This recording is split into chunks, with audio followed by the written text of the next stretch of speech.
Just give me a...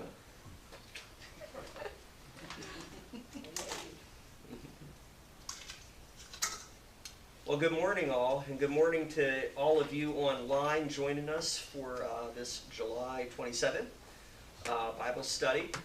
We're going to do something a little bit different as we begin today. Tom Watola has a birthday at the end of the week. He's going to be 21. Can you believe it? He's finally old enough to buy alcohol and get a tattoo, and so let's sing to Tom. Happy birthday to you. Happy birthday to you. Happy birthday, dear Tom. Happy birthday to you. And many more. Thank you. Well, let's, today we will, I invite you to get a pen or pencil if you're inclined to highlight things as we read today. We will be looking at Ecclesiastes and the Gospel, and we'll skip over Colossians this week. So we'll be doing the Old Testament reading for the upcoming Sunday lectionary and the Gospel. But let's begin, as we always do, by praying the prayer of the day together. Benevolent God, you are the source, the guide, and the goal of our lives. Teach us to love what is worth loving, to reject what is offensive to you, and to treasure what is precious in your sight. Through Jesus Christ, our Savior and Lord. Amen. Okay, we will begin with Ecclesiastes. They've kind of split this up a little bit, so it's chapter 1, beginning with verse 2, then skipping to 12 to 14, then skipping to chapter 2, 18 to 23. Would anyone like to read Ecclesiastes today? I will. I, the teacher, when king over Israel and Jerusalem, applied my mind to seek and to search out by wisdom all that is done under heaven. It is an unhappy business that God has given to human beings to be busy with. I saw all the deeds that are done under the sun, and see, all is vanity, and a chasing after wind. I hated all my toil in which I had toiled under the sun, seeing that I must leave it to those who come after me. And who knows whether they will be wise or foolish? Yet they will be master of all for which I toiled and used my wisdom under the sun. This also is vanity. So I turned and gave my heart up to despair concerning all the toil of my labors under the sun, because sometimes one who has toiled with wisdom and knowledge and skill must leave all to be enjoyed by another who did not toil for it. This also is vanity and a great evil. What do mortals get from all the toil and strain from which they toil under the sun? For all their days are full of pain, and their work is a vexation. Even at night their minds do not rest. This also is vanity. Thank you, Rachel. I read this morning, and I thought, this old man really has it right. Yeah. So let's talk about it. Because when I die, you know, my kids all tell me now, no, they don't want anything. They don't want a thing. And yeah, okay. As soon as I die, they'll fight over it. Yeah. That's Or what they'll the kids are pull- supposed to do, fight. Or they'll pull up a dumpster and dump it all, and that's okay with me. Well, it does kind of speak to what this teacher, as he calls himself, the author of Ecclesiastes, it kind of speaks to what he's implying. What stands out to you all in this passage? What resonates with you? What confuses you? What do you have questions about?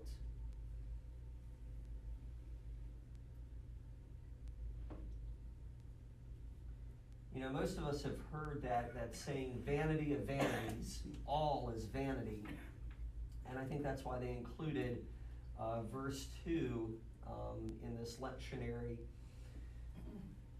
So, the word vanity, one of the things that I learned when I studied a little bit about this passage was in Hebrew, it is hebel. Well, I guess in Hebrew you kind of hebel, but it sounds a lot like Abel, as in Genesis, Cain and Abel, hebel. And they both kind of have the same derivative, meaning vapor or breath. So a lot of times we think vanity means like pointlessness or a meaninglessness, but hebel in Hebrew means vapor or breath. Think about it as something, you know, fleeting, something that you can't capture. So when the author says vanity of vanities, all is vanity, it means everything that we see and can touch and can taste and feel in the world is like vapor. It's fleeting. It's not going to last. That doesn't mean that it's meaningless. That doesn't mean that it's pointless. Now, this is a very kind of pessimistic scripture, I think. What do you all think? I don't find a lot of optimism within this scripture. Now, you know, the author will go on to kind of be a little more hopeful and optimistic toward the end of the book, saying that, you know, encouraging people to enjoy what God has given us, food, drink, clothing, intimacy. You know, there are things that God does give that is to be enjoyed, and we are to give thanks for. But this part of Ecclesiastes is certainly pessimistic. And I think that's okay, though. What do you all think? Is it okay to find this kind of pessimism in the Bible? I think he's discouraged. Okay. Very. You know, here I am at the end of my life, and I look around and it doesn't mean anything. What's important is there's God. Mm-hmm. Well, it doesn't mean anything if that must mean then that what he thinks is important is the things of this world and not the things of the next world. So I don't know. He may think that, but I think if he does, he thinks it for the wrong reasons. That he should be thinking about what comes next, basically. That all this is leading to that. Yeah. Mm-hmm. I think part of the point that the author is making. Go ahead, Rachel. Putting importance on things that don't matter. Yeah. Mm-hmm. All about you. It does seem like the author is alluding that we as human beings give way too much focus and honor and importance on material, temporary things that fade away, again, like vapor, like breath.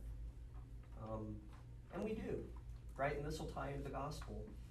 We tend to hoard, we tend to store up, we tend to put a lot of emphasis and a lot of meaning in things that will not go with us into the next life, right? I know I'm guilty of that.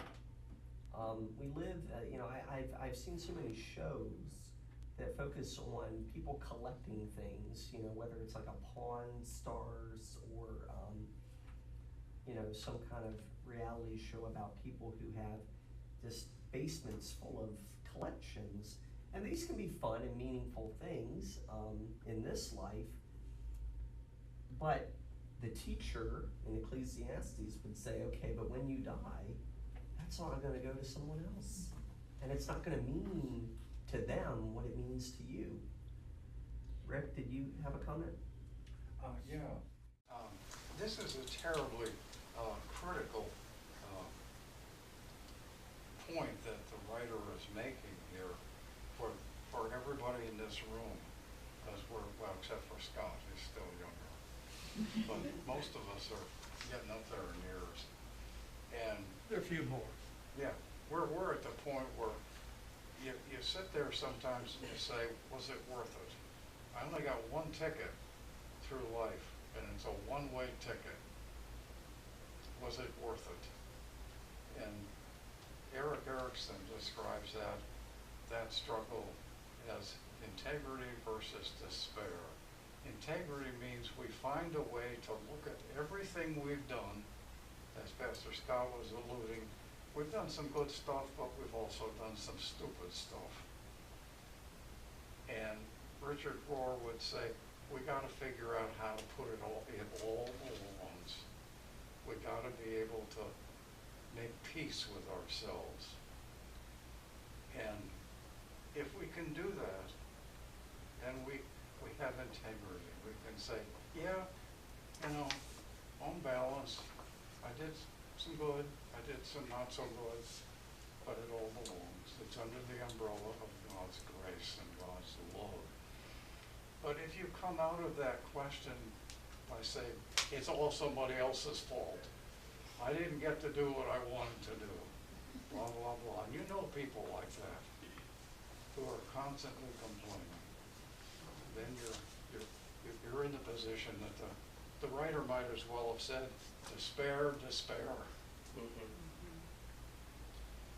And there's also the aspect of this that you can let all these things impede your progress toward God, I think. So it's not just valuing them, but you can really let them get in the way of moving forward and toward Mhm. God. So one thing that a commentator made a point that I'd like to kind of emphasize is, let me back up a moment. So verse 2:18 through 23, one of the things that we've read today is verse 20, for example. So I turned and gave my heart up to despair concerning all the toil of my labors under the sun. Now, the author basically is saying all this work and toil that I've done is meaningless. It's going to be left to someone who comes after me, and who knows whether they will be wise or foolish. Now, in my own life, I've always sought jobs and vocations that would be deeply meaningful and life-giving to me. But I also realize that a lot of people just get a job to pay the bills. And they in a sense, they're living for the weekend, or they're living for the next payday, or they're living for the next vacation. They just are getting by day to day because that's what you got to do to eat and to live. That kind of toil can often be like vapor or even meaningless. I think in this COVID era that we live in, we've kind of seen this rise up in a new way. And so, we all know in the past year and a half, we've seen what has been dubbed the Great Resignation, right? Tons of people leaving the jobs that they had held for quite a while. And now, you can't go buy a business without seeing a now hiring sign, right? I hardly see a business that does not have a help wanted sign up in its window. And we all know how that's affected things. Sometimes I remember maybe 6 months ago, I went into a Walgreens on a Saturday, and the pharmacy wasn't able to be opened because of staffing issues. And I thought, wow, and never in my lifetime has a pharmacy had to shut down on the weekend because they didn't have enough staff. Now maybe it's happened before, but we are definitely seeing this gap in people who have left jobs to seek something else. Now my point in all that is to say that there are many reasons for why that happened. It can't all be blamed on COVID. What COVID did was it highlighted a lack of fulfillment that people had in the work that they did. Either they had to work at home, and that gave them more time to think, hey, I don't like what I'm doing. Or they were laid off, or they were made to go into a job that they didn't quite feel safe doing because of the pandemic. But whatever it was, there was a need to find something more fulfilling for them. And that's created this gap in employment. So I think that's a sign still today of what this author of Ecclesiastes is pointing to. That all is vanity and chasing after the wind. That there are things that we do, toil, work that we do on this earth that can be viewed as meaningless and pointless. Not everybody feels that way about their job, but stressful, exploitative work is often futile and meaningless. And there are people who needed to leave those jobs that they left. So I thought we would talk about that a little bit. How do we see the truth of Ecclesiastes that we've read about today? How do we see it in the world that we live in now? Well, I've always been taught that I'm supposed to work each day. I'm supposed to be productive. Mm-hmm. Isn't that what we're all taught? Yes. So to your point, Rachel, I don't think that the author of Ecclesiastes, this isn't like this is Jesus speaking to us. This is a prophet's interpretation of life. And I think he gets many things right, but maybe he doesn't explain the fullness of what he's thinking as he ought to. Because he does go on to say there are things that we should find joy in life. And to that point, I do think that work should be meaningful and should give us purpose and dignity and fulfillment, but it often doesn't. And I think that's what the author is saying, that too often the work that we do, if we put all of our hope and faith in only the jobs that we fulfill, we also must admit that all that work may not really leave a legacy. It may not really amount to anything at the end of our lives. And I don't know. I would like to think that the work I do could leave some kind of lasting impact. But what do you think? Do the things we do, will they really leave a lasting impact, or will someone just fill the jobs that we leave vacant and it's as if nothing that we did really mattered? Paul? Well, being retired, I don't have to earn money anymore, fortunately. Yeah. And so, one of my favorite lectionary texts was a few weeks ago where Jesus asked the lawyer about being saved, and the lawyer said, well, love your God with your whole heart and your neighbors as yourself. And I find that it's harder for me to love others when I don't like myself. If I'm in a bad mood about myself, it gets in the way. Okay. And Rick pointed out that if that's a problem, it's helpful to focus on God's love for us, and helps get us out of away from not liking ourselves. Mm-hmm. I think, as Cheryl pointed out, the purpose of Ecclesiastes is to kind of remove those things that impede our pursuit of God, our relationship with God, right? And so if the toil, the work that you do, the things that you have accumulated, the things that you put value in on this earth, if those things become your kind of idol or your hope, then they're impeding or hindering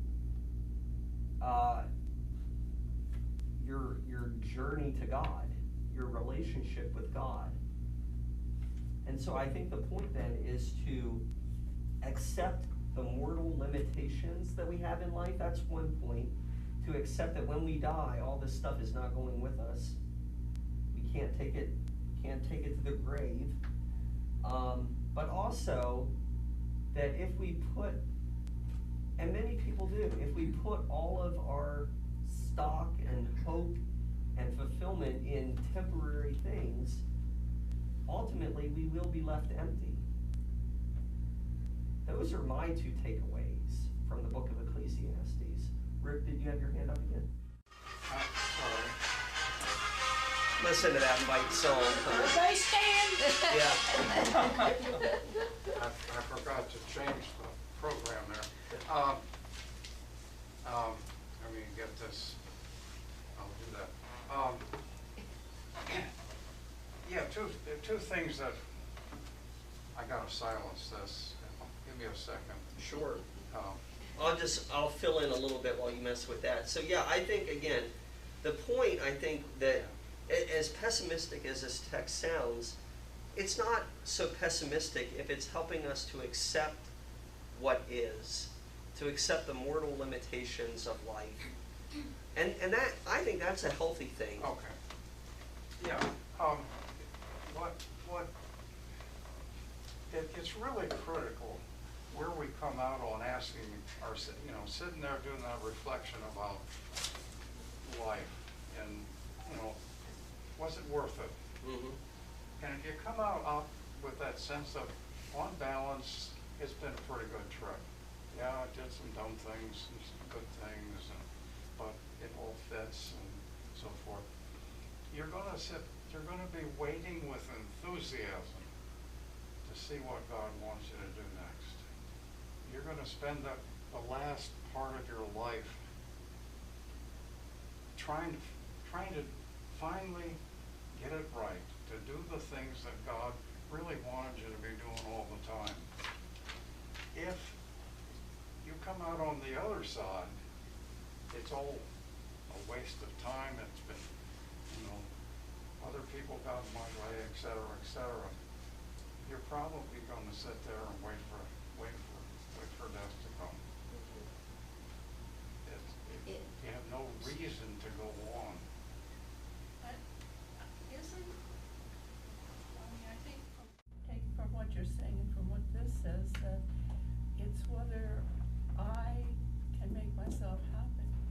And it should be, what can I do for other people? I mean, there's nothing about other people in here, really. Mm-hmm. And I think that, love your neighbor as yourself, as you said, is even that's in the Old Testament Mm-hmm. in its own way. Mm-hmm. So I guess I'm wondering about the focus here. Yeah, the author of Ecclesiastes seems to have a very one-way self-focus.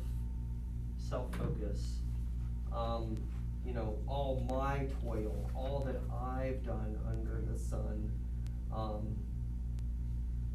what's going to become of what I've done and what I've accumulated. We will get into how this affects others in the gospel, but yeah, Rachel. Well, in line with what Rick was saying, our youth needs to learn self-discipline, that always, a job isn't always what you want, but it's what you need for the present time. And isn't that what should be taught? Yes, I think so. Jenny. Well, I just want to say, Barry and I had a big long talk when he visited the other week. And I said, well, somewhere along the line, I got the feeling that sometimes we need to sit down and think about what God's given us and what we think the world needs, and how do we get other people to sort of look away from me into what does the world need to keep functioning and serving the people that are coming into our lives. And of course, Barry and I had a very long discussion, even to say, if you know Barry, but I just said, sometimes we get so involved in us that we don't think about, well, there are other people out there who are having the same issues, and we have ways of working around them, but sometimes we need to help those people realize what's going on and what's coming. Because sometimes we get an idea of what's coming, and we just sort of wait for it to come, instead of thinking about, well, if such and such happens, wonder what I'll do, or think about what I will do, or what can I do to make a difference around me, instead of thinking about some of those kind of things. Maybe it's because I got stuck in preschool for a long time. No, I'm just kidding, but I did get stuck in preschool because I went back after I quit teaching. I went back and worked in the preschool where they were bringing all these little kids in and trying to get them to stay in their chair and do little things like that. So what can I do to make them feel like doing a little something is better than doing nothing? Okay? That's my own personal feeling, because I think sometimes people expect other people to try to teach your kid what to do, the other kids what to do and stuff. And I don't think it's a matter of teaching, it's a matter of understanding sort of the whole process. Right. So does anyone know what Luther, how he interpreted the phrase, "there is nothing new under the sun"? Because again, I think of this as a very pessimistic, kind of hopeless passage in Scripture. And when he says there's nothing new under the sun and it's all vanity, does anyone know what Luther thought about that? Well, Luther noted that while God certainly does new things, people remain sinful, unable to do anything truly new under the sun, that is, in the world. And the limitations that this author had, I do think that there are always new things that we need to be attentive to in the world. Right now, one commentator noted that climate change is a very big issue that already is affecting the planet and will affect people. There are things that we do need to be attentive to, something that has not always been the same for all time under the sun. But at the heart of what the teacher, the author of Ecclesiastes is saying, the way that humanity reacts to these things, whether it be the civil rights movement of the 1960s, or climate change, or politics, or immigration, or human sexuality issues, or any kind of changing dynamic in this country, the way that people react to it doesn't seem to change. Very divided opinions, lots of heated, vitriolic comments, fear, anxiety, hatred, violence. We, as people, don't seem to change. And again, that can seem like a very pessimistic statement, or it can help us to view the reality of what is through kind of a biblical lens. Meaning, from a Lutheran point of view, we always say we are both saint and sinner. And so if we accept that humanity is full of evil, is full of not misdeeds, what am I trying to say, is full of kind of wrong intentions, but we also are capable of much good and holiness too. But if we kind of know this about humanity, it's helpful because it can help us to accept what is. and not feel defeated or not view the world as futile, as the author of Ecclesiastes does, but it can help us to try to look for the good where it pops up. But when we see things happening in the world that don't make sense to us, that confuse us, that seem just downright hopeless and meaningless, it can also inform how we view that. What are your all's thoughts on all that? Well, the idea of what's right and what's wrong is changing in that burning stuff is now iffy. Mm-hmm. It used to be like, no problem, burn all you want. Now it's like, there's a certain element of wrongness now. Yeah, yeah. And we all have to change. Yeah, there are definitely, well, and you could even say, in the 40s and 50s, look at how prevalent smoking cigarettes have become. And sometime between about like 1970 and now, that became really, we know the terrible health effects of smoking or vaping or, inhaling any kind of nicotine product. Yes, there are things that at one time were acceptable societally that now we've come to know more about it and we've deemed not acceptable. So I don't know that that there is nothing new under the sun, but again, I think the way that humanity deals with, reacts to these things is pretty consistent throughout all time. Sadly, perhaps, but isn't that the dilemma of being human, I suppose?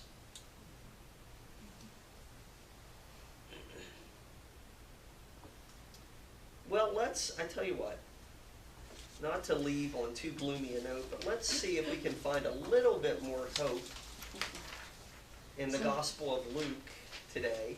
As a fact, who do they think was the author of Ecclesiastes? Well, let me see here.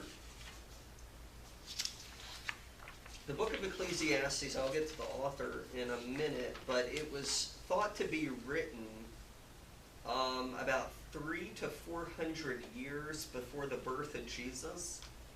And it's obviously told from the perspective of an old king or a wise person, identified in this book as the teacher. Traditionally, this teacher was identified as Solomon, the wisest of Israel's kings. But we don't know. So historical evidence cannot prove that it's Solomon, but tradition sometimes identifies this unknown author as King Solomon. Yep. So. Just curious. Yep. Okay, Luke 12, 13 to 21. This begins with a little bit of a question to Jesus, and then a parable to expand on what Jesus is thinking about this topic. Marcia, would you read this? Someone in the crowd said to Jesus, "Teacher, tell my brother to divide the family inheritance with me." But he said to him, "Friend, you who set me to be a judge or arbitrator over you?" And he said to them, "Take care, be on your guard against all kinds of greed, for one's life does not consist in the abundance of possessions." Then he told them a parable. The land of a rich man produced abundantly, and he thought to himself, "What should I do? For I have no place to store my crops." Then he said, "I will do this. I will pull down my barns and build larger ones, and there I will store all my grain and my goods. And I will say to my soul, 'Soul, you have ample goods laid up for many years. Relax, eat, drink, and be merry.' But God said to him, 'You fool, this very night your life is being demanded of you. The things you have prepared, which are they? Whose will they be?' So it is with those who store up treasures for themselves, but are not rich toward God." Thank you, sure. That's pretty clear, isn't it? Yeah. It still feels a bit pessimistic, or kind of alludes to the futility that we find on this earth and in life. But it's clear, and Jesus doesn't mince words. So what stuck out to you all? Over there. What stuck out to you all, Paul? Well, I think that phrase "rich toward God" is interesting because we all know we get blessings from God, and it says "rich toward God."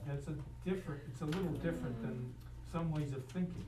It's focusing not on what we get from God, but how we act toward God, right? Yeah. Yeah, so much of life, I think, is we focus on what God has given, is able to give to us. And here we find Jesus saying, so it is, or alluding to the things that we can do for God. So, yeah. And we'll talk more about verse 21 in a moment. So this begins with a dispute about equity and fairness surrounding an inheritance. And then a teaching that has come to be known as the parable of the rich fool. And so what's interesting is this dispute. Teacher, tell my brother to divide the family inheritance with me. This kind of alludes a little bit to that same dilemma with the parable of the prodigal and the older brother. So this is what I know about inheritance dividing in biblical times. Typically you had a couple brothers maybe, or siblings, and the oldest would get 2/3, double the amount of inheritance from the father. So again, if it's a brother and a younger sibling, it would be 2/3 to the older and 1/3 to the younger. That was Jewish tradition. I don't know why, but that's what it was. The oldest would get double the amount. And so that must be what this dispute was about. That it says, tell my brother to divide the family inheritance with me. We can assume that this is a younger sibling because the oldest sibling would have had all that they needed. So it is about equity and fairness. But I also want to point out, Jesus was seen as a rabbi at that time, and it was common in first century Palestine to ask a rabbi for a legal ruling on a matter. And so that's why this brother has come to Jesus to ask him to settle a family dispute, because rabbis could have done that, or they could have made a statement to kind of settle a dispute. Now, I think that we have to wonder why Jesus didn't want to be an arbitrator between the two siblings. Why maybe would he have refused to settle this dispute with them? Why does he refuse to kind of make a decision? Well, if it was a tradition that they always got that decision, why would they be throwing him in the middle to overrule something that was traditional? I don't know. And it could be that this younger brother wanted more than his legal share, and because I don't know why else he would have been asking a rabbi for help, but I think Jesus senses his intentions. He senses that he is a greedy young man who wants more than is due to him, due to be given to him. So I think what it is Jesus, as he often did, he could kind of sense someone's motives and their heart, and I think that's exactly what is happening. he wants to end up teaching a moral lesson instead of simply settling a legal dispute. Because he wants to speak to what is motivating this brother to seek out more than is owed to him. Isn't it interesting that our courts are still filled with this kind of thing? Absolutely. And that's the whole, there is nothing new under the sun. We will always fight about money, won't we? That will never change, I don't think. I think money, inheritances, wills, what people are owed fairly, that's something that is always going to be disputed among people. The family lore in our family is that my father's father was the oldest of the children in England. He should have inherited everything, because that's the way they did things then in the late 1800s. But evidently he did something that disgraced the family, so he was shipped to the United States with the understanding that he'd get a stipend, but he wasn't to ever return. So he was dead at age 41 of cirrhosis of the liver, so I assume he had a serious alcohol problem. Yeah. And I have no idea what he did to disgrace the family. When my father and I were in England, I said, "Are we gonna do any family?" He said, "Nope. I have a feeling if you shake any family tree, monkeys will fall out." Yeah. He was afraid monkeys would fall out. I like that. I like There's that. even a term for it. It's called remittance man. It's a person who should inherit, and some was refused. Interesting. Well, I personally have my husband's experience was that his parents both died when he was 12. Okay.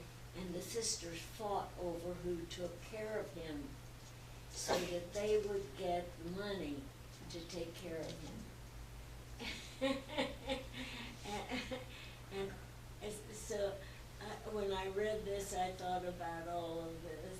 And it's why I say it seems like there's nothing new. Yeah, that's exactly it. My husband ended up with nothing of that inheritance. Yeah. Except what he had before all of this all took place, right? He kept getting Yeah. more and more. So then we go into this parable that's known, Joe, please. Neil was holding her hand up. Oh, I'm sorry, Mio, thank you. I blocked from my view. Yeah, please, Mio. They don't have, I thought Jesus faith, they don't have any kind of faith. So that they really have selfishness. They don't have any faith, is that what you said? Yeah. Yeah. So really selfish way, and then other chapter Jesus said, don't want to eat or clothe anything. So they are really losing more important part. Right, and that's kind of what I want to get into, Mio, is that Jesus, one of the commentators that I read said that a secured life does not depend on possessions, but instead on entrusting one's life to God. And so this brother who comes to Jesus to settle an inheritance family dispute, this doesn't appear to be a man of faith, because he's worried about securing monetary gain, right? Stuff. And then Jesus then goes into this parable of the rich fool, again, to allude to the things that we should value and cling to, as opposed to what typically we put our faith in. So we have this parable about a rich man who had land that produced abundantly, and he has so many crops that he takes down the barns that he has and builds bigger ones to store them all. And then the man sits back and thinks, I have all the goods and all the food and all the crops that I need.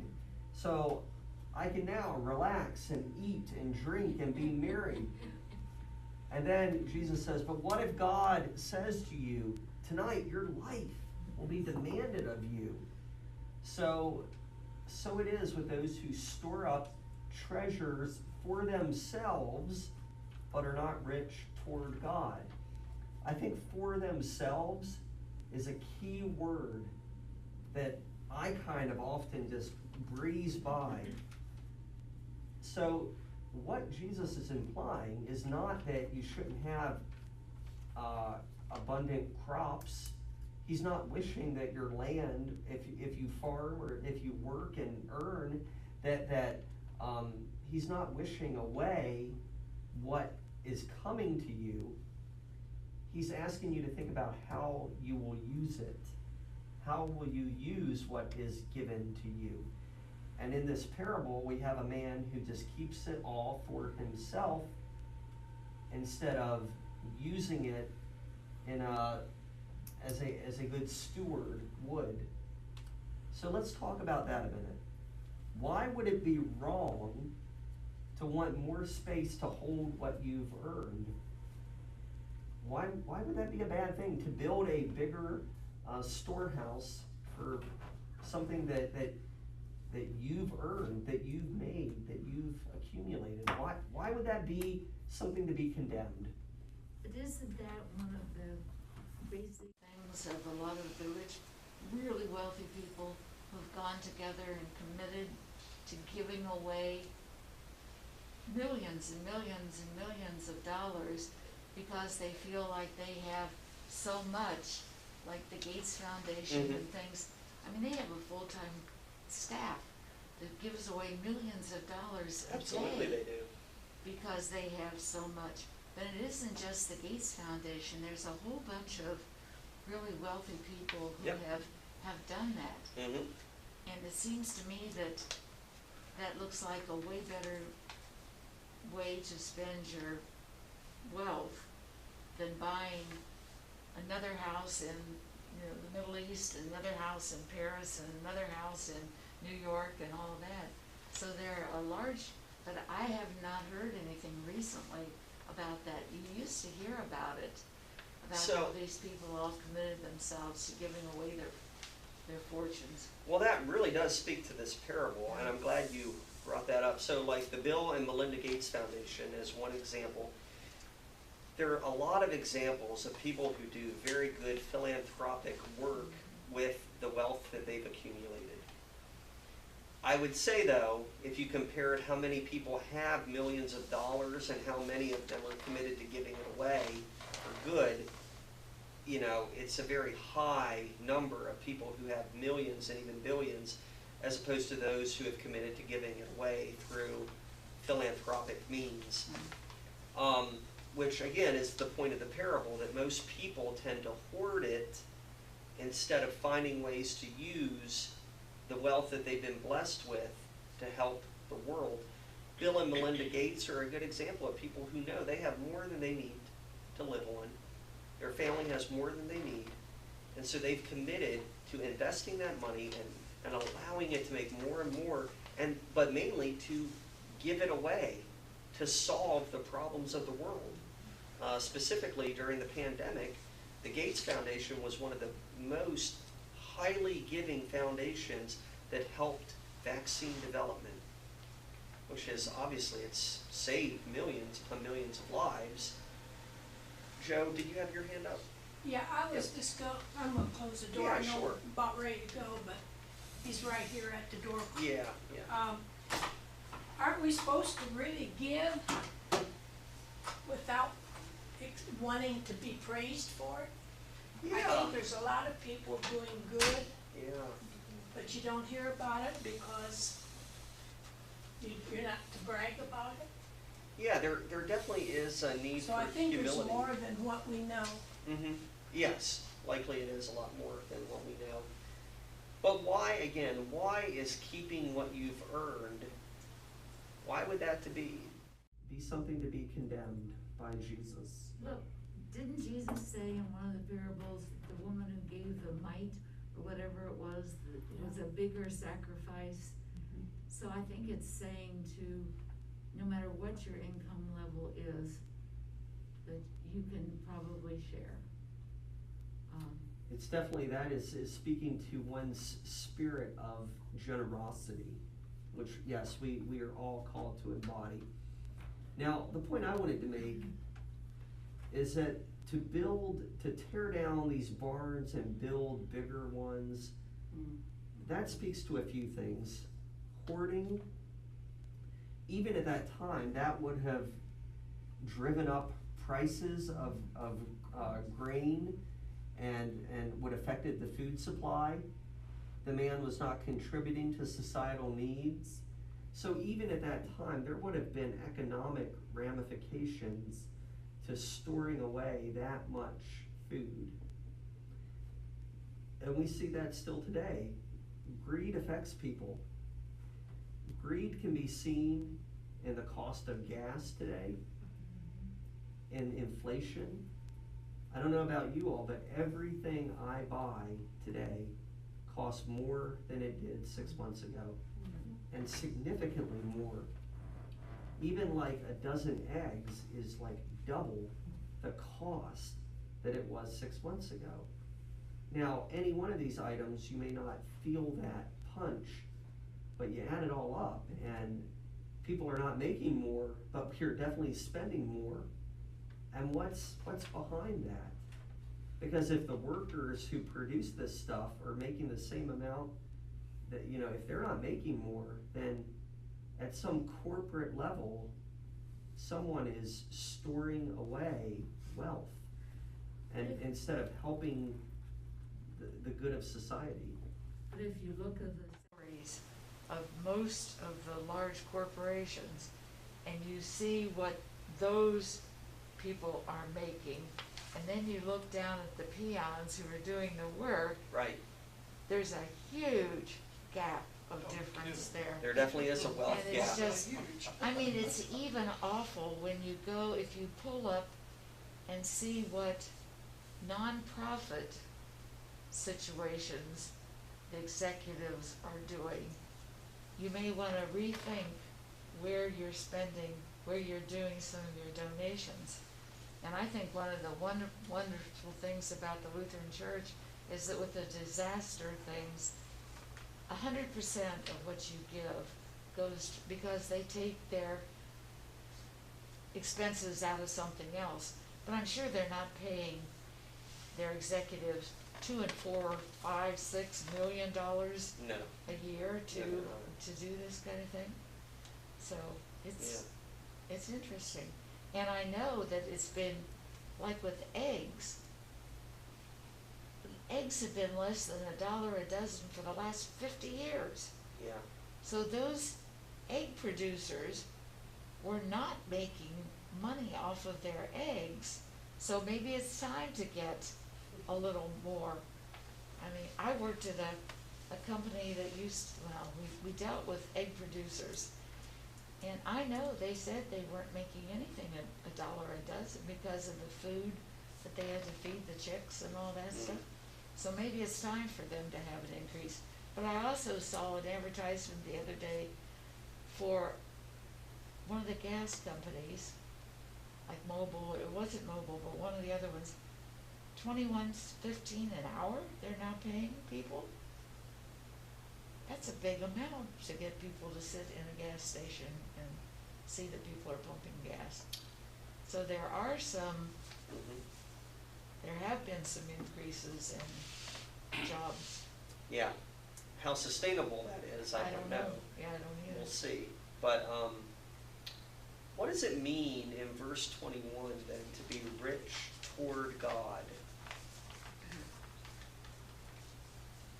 This is, Paul, you made a point about this, that we often think of what God gives to us and how God blesses us. But Jesus here is saying that those who store up things only for themselves and are not rich toward God may find at the end of their life something is being demanded of them that they can't give. What does it mean then to be rich toward God? Rick? I think it means that we're able to trust that God will provide what we really need. There's a difference between what we need and what we want. And what we really need, God will provide in God's own time and God's own way. I think that spills over in the attitude. When we taught that course, bridge builders here and looked at the difference, the attitudes that how can I say it, white folks have as opposed to poor people, middle class versus poor. The poor people, statistics show that they consistently give a higher percentage of their whatever they have, a higher percentage than people in the middle class or the upper. Why? Because they have a different attitude. Their attitude is, what's mine is yours. I will trust that God will provide. And I think stuff gets in the way. We get our stuff. And then what do we have to do? We buy insurance to protect it. We get a security system, so if somebody tries to break into our house, the bells and the alarms go off and the lights flash and the cops come. We're trapped by stuff.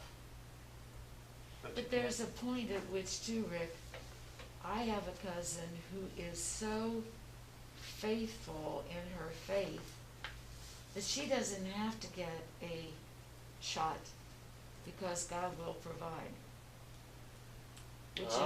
Which is kind of an interesting, no, I don't need a thing because I will be protected by my religion and by my yes, faith. you're pointing out the unique dynamic between, like, if, you could say if we fully trusted God, then none of us would invest any money or have a savings account.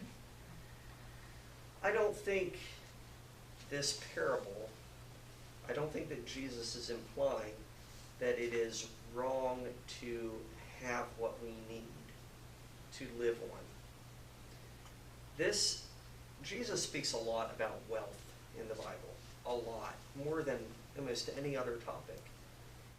But I think it's because it's a matter of where we put our trust and a spirit of generosity or a lack of that people embody. We know what God calls us to do. We know that God calls us to be giving and compassionate and generous and forgiving. We know these things, but there is some gap, some barrier between what we know, most people know God calls us to be, and how we actually behave. And so I think that's at the heart of this parable, is that dilemma between I have all that I need and then some, but am I willing to give some of that away to help others in need? Most of us do.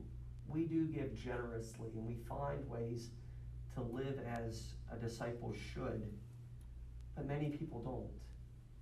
Many people hoard, and it's not just about keeping for themselves, it's also about not trusting that God will provide what you need.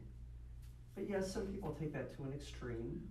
As you said, I don't need to get a vaccine because my faith will protect me. Well, that ignores any kind of medical, any kind of mandate in the Bible that recommends a certain wine or medication for healing oneself.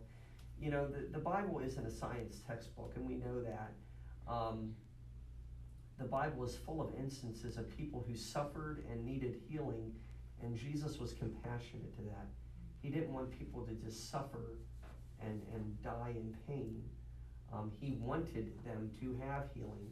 And we have methods today to provide that alleviation of pain and suffering.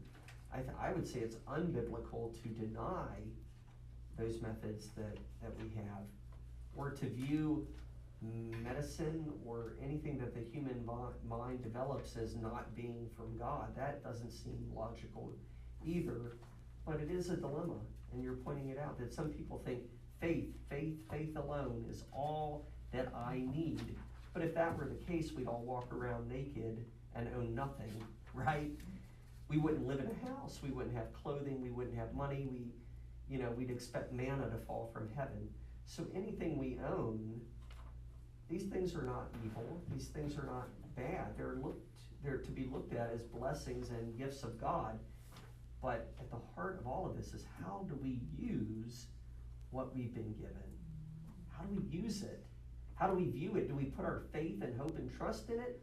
Or do we simply thank God that we have what we need for today? We have to be careful, don't you think, how we test God? Perhaps. How would you define testing God? Saying that I don't believe in this vaccine that God has provided for us, so I'm not going to get it. Okay. I'm going to let God take care of me. Well, don't you think that's testing God?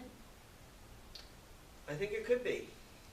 I don't want to go too far down that path, but yes, I do think that we do test God at times, especially when I think the main way we test God is when we keep for ourselves things that we could be helping our neighbors with. He gave us a brain Mm-hmm. to think through these things and to know what God is providing for us and what we need, and He knows that we need this. Yes, ma'am. So He is providing it. So when we say, well, if I get the COVID, it's God's fault. Mm. It's God's will. Huh? It's God's will. Yeah. Uh-huh. And I think that's testing Him. Yeah, I wish I had a better answer to this, because some people who have a very, very devout faith have many things that happen to them in life that are unfair. And I have a niece who has a very deep, devout faith, mhm. who has all the other vaccines that have been provided in life. But when it came to this, she said, no, it's my body. I don't need it. Mhm. And God will take care of me because I have faith that He will. Now, I don't know if that's complete trust or test. Well, and I think you framed it perfectly, Rachel, and it's okay to maybe not land on an exact answer. I love how you worded that. I don't know if that's complete trust or if that's testing God. And I would echo that. I don't know. I don't know. And I think it's okay to leave it at that. I don't know. I do think God calls us to trust, but what that looks like for every individual might be different. Certainly the things that we can agree on would be, if you have more than you need to live on, if you have more than you need in life, and you are doing nothing to help your neighbor in need, whoever that neighbor may be, Yes, that's not the generous spirit that God hopes we will have. And rewards Yeah. in its own way. So this example is just simply about a man who stored up all the crops that his land had yielded, and he thought, I am good for life, and he sat back and thought, I don't have a worry in the world. And for whatever reason, Jesus condemned that attitude and said, no, You have a responsibility to do more with that. Is Jesus using that as an illustration of greed? He absolutely is. Greed affects people. Greed affects people's trust in God. It affects how we view the world. And again, it affects economic systems as we experience still today. It affects people who are already at that poverty level of living, and now the cost of a bus ticket or gas or a car, even a used car, food, tuition expenses, they're at a breaking point of not being able to sustainably live. Is that a spiritual dilemma? I think it is. If the ones driving those prices and markets, if their motivation is more accumulation of wealth and greed, then it is a spiritual dilemma. And I think we don't often look at it that way. We go by a gas station and we just say, oh gosh, what's happening with the world? But at the heart of all of these decisions, it's between generosity or helping one's neighbor, helping society, or looking out for oneself, greed. And so I think all of this has a spiritual component behind it. Yeah, no, we didn't think of, or at least not. My grandparents, and to some degree my parents, did not think twice about sacrificing for the good during World War II. They were asked to do for the greater good. And today, that sense of the greater good for the common good of all has been lost. And we complain about the price of gas, but part of that is because of what's going on in the Ukraine. And I've heard people say, well, it's let them go. We even had congressmen who said, or somebody running for office, and I think it may be here in Ohio, said, I don't care about the Ukraine. It's not here. It's not my problem. I'm sorry, but it is. Joe. I wished everybody in this room could have been here last Wednesday evening and Yes, listened to ma'am. that lady talk and explain about Ukraine. Yeah. Thank you for making that point. And it is available on the Saints on High YouTube channel. Give a plug to those online too. The event that Joe was speaking about was supporting our neighbors in Ukraine. And we had a guest speaker, Mariana Klochko, who is a professor at OSU Marion. And yes, we raised quite a bit of money and made the 11 o'clock news in support of those fleeing war and violence. And my takeaway from that is sometimes we can't walk in another's shoes, but we can listen and we can have empathy for what other people have experienced due to greed and grabs for power and violence. And what we learned at that event was Russia, the only reason they want Ukraine is to become a superpower. They want the farmland and the soil. In the ports. And the ports. They want things that will benefit them economically. It all comes back to greed, doesn't And it? he doesn't care what he has to do to Yeah. get it. Exactly. So this is all a spiritual dilemma when it comes to gaining more and more and more than we need. There's a parallel here, I think, with the Israelites in the desert, because God was trying to teach them to trust Him. Yes. And this is just an example of humanity's not having learned that lesson. That's exactly right. Yeah. Oh yeah, they weren't supposed to store their their food from one day to the next. No, it would go bad if they did.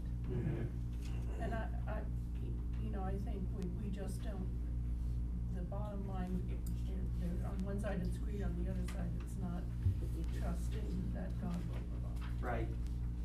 I find one of the, and we'll kind of conclude with this thought, I find one of my deepest challenges in life and in faith is trusting God to provide what I need. I'm impatient. You know, I'd like to have a nicer car. I'd like to have, you know, 1,000 things in my house fixed next month. I'd like to have this, I'd like to have that, I'd like to be more fulfilled in this area of life. And I always feel compelled and convicted to patience, to waiting, to trust that these things of life that I think will like fix my life or give me fulfillment, I know deep down that I'll always have something else to complain about. This thing being fixed will not fulfill me in my life. And that, I think that's the point. Finding fulfillment and hope and peace in God, and not in material things, not in wealth, not in hoarding, but in helping. So with that, let's go ahead and close out in prayer today, and I'll lead us in that. Holy and loving God, we give you thanks for the abundance of things that you give to us, things though that are not always material. Love, grace, forgiveness, peace, and hope. May we look for fulfillment in those things, in your love for us, in our ability to give of what we have to benefit the common good, to benefit those in need. May we place our hope and trust continually in you. In Jesus' name, amen. Amen. Thank you all for being here today. We'll see you in a week. Thanks to those online, and blessings today and as the week closes out. So, and blessings on you, a wonderful Thank time. you. Great.